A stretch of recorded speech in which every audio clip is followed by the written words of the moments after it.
রমজান মাসের জন্য দরকার এমন রেসিপি যেটা রোজ রোজ বানানোর ঝামেলা নেই, একদিন বানিয়েই রেখে খাওয়া যাবে 1 মাস পর্যন্ত। আজকে মাত্র 4টি উপকরণে তৈরি করে দেখাবো এমনই একটি ইউনিক মিষ্টি, যেটা খেয়ে যখন তখন মিষ্টি মুখ করতে পারবেন। এটা তৈরি করতে দামি কোনো উপকরণ লাগবে না, আর বানাতেও সময় লাগবে মাত্র 5 মিনিট। আর কি লাগে বলুন তো? আসসালামু আলাইকুম এভরিওয়ান।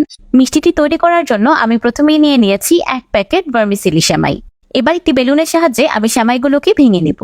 আপনাদের যেভাবে সুবিধা হয় আপনারা সেমাইগুলোকে সেভাবেই ভেঙে নিতে পারেন, বেলুনের সাহায্যে হাত দিয়ে মুচড়িয়ে বা পাঞ্চ মেরে মেরে। সেমাইগুলো খুব সুন্দরভাবে গুঁড়ো হয়ে গিয়েছে। এবার এগুলোকে একটি বাটিতে ট্রান্সফার করে দিলাম।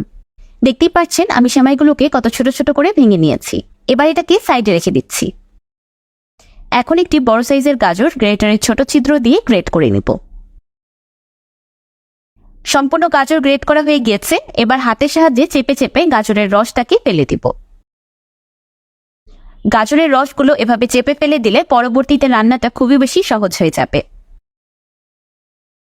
দেখতেই পাচ্ছেন আমি গাজরগুলোকে সম্পূর্ণ শুকনো করে নিয়েছি। এবার সরাসরি রান্নায় চলে যাব। একটি ফ্রাইং প্যানে দিয়ে দিলাম 2 টেবিল চামচ ঘি। এবার ঘিয়ে দিয়ে দিলাম ভেঙে রাখা সেমাই। এবার নেড়ে চেড়ে সেমাই ঘিয়ে খুব ভালো মতো ভেজে নিব। আমি 1 টেবিল চামচের মতো বাদাম কুচি অ্যাড করে দিলাম, এটা একদমই অপশনাল। ভাজতে ভাজতে যখন সেমাইয়ের রংটা হালকা পরিবর্তন হয়ে যাবে আর চারিদিকে খুব সুন্দর একটা ঘিয়ে ভাজা ঘ্রাণ ছড়িয়ে পড়বে, তখন এটাকে চুলা থেকে নামিয়ে নিব। এবার ঠিক আগের প্যানেই আবারও 1 টেবিল চামচ ঘি দিয়ে গাজরগুলোকেও ভেজে নিব। গাজর আর সেমাই এভাবে ঘিয়ে ভেজে নিলে খুবই দারুণ একটা ঘিয়ে ভাজার ফ্লেভার আসবে। এতে করে দামি কোনো উপকরণ যেমন দুধ মাওয়া গুঁড়া দুধ ছাড়াই মিষ্টিগুলো খেতে দুর্দান্ত লাগবে।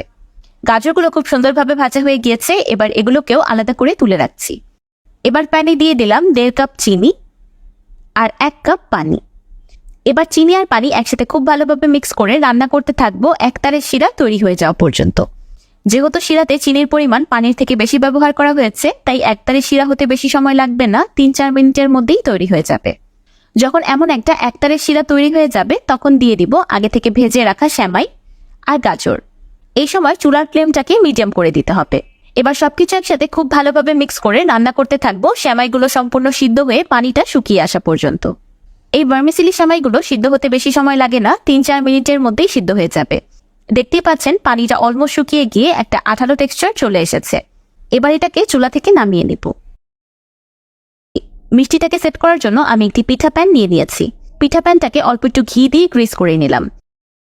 ডেকোরেশনের জন্য পিঠা প্যানে কিছু পেস্তা বাদাম আর কাঠবাদাম কুচি দিয়ে দিচ্ছি। এটা একদমই অপশনাল, স্কিপ করতে পারেন। আচ্ছা, আপনাদের হাতের কাছে যদি এমন কোনো পিঠা প্যান অ্যাভেলেবেল না থাকে তাহলে মিষ্টিটাকে সেট করার জন্য এমন ছোট ছোট কাচের বাটি বা স্টিলের বাটিও ব্যবহার করতে পারবেন।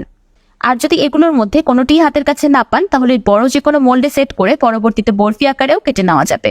গরম গরম মিষ্টির মিক্সচারটা আমি পিঠার প্যানে দিয়ে সেট করে নিচ্ছি। এই কাজটা একটু দ্রুত করতে হবে, কারণ চুলা থেকে নামানোর সাথে সাথেই মিষ্টিটা জমতে শুরু করবে। তাই চেষ্টা করবেন যেখানে মিষ্টিটাকে সেট করবেন না কেন মোল্ডটাকে আগে থেকে রেডি করে রাখার। একটি স্প্যাচুলার সাহায্যে উপরের পাশটাকে সমান করে দিচ্ছি যেন পরবর্তীতে দেখতে সুন্দর লাগে। এবার আমি মিষ্টিটাকে এভাবেই রেখে দিব সম্পূর্ণ ঠান্ডা হয়ে সেট হয়ে যাওয়া পর্যন্ত। কিছুক্ষণ পর মিষ্টিগুলো সম্পূর্ণ ঠান্ডা হয়ে একদম সেট হয়ে গিয়েছে। মাশাআল্লাহ, দেখতেই পাচ্ছেন কত সুন্দর একটা লুক ক্রিয়েট হয়েছে। তো তৈরি হয়ে গেল সেমাই আর গাজর দিয়ে তৈরি সন্দেশ মিষ্টি। আমি কয়েক বছর আগে এই সেমাই সন্দেশের রেসিপিটা কনডেন্স মিল্ক দিয়ে বানিয়ে শেয়ার করেছিলাম। তখন অনেকেই এই মিষ্টিটা চিনি দিয়ে বানিয়ে দেখানোর রিকোয়েস্ট করেছিলেন। তাই রমজান মাস উপলক্ষে হাজির হয়ে গেলাম আমার সেই পুরনো রেসিপির নতুন ভার্সন নিয়ে। এত সিম্পল কিছু ইনগ্রিডিয়েন্টস দিয়েও যে এত মজাদার মিষ্টি বানানো যায় এটা অনেকেরই অজানা। এই মিষ্টিগুলো আপনারা একদিন বানিয়ে যে কোনো এয়ারটাইট বয়ামে করে ফ্রিজের বাহিরেই সংরক্ষণ করে খেতে পারবেন 1 মাস পর্যন্ত। যখন খুশি তখন মিষ্টি কিছু খেতে ইচ্ছে করলেই জাস্ট বয়াম থেকে বের করে খেয়ে নিতে পারবেন। এই সেমাই সন্দেশটা বাহির থেকে মুচমুচে আর ভিতর থেকে জুসি। এই মিষ্টিটা খেতে অনেকটাই তুর্কির জনপ্রিয় কুনাফা মিষ্টির মতো।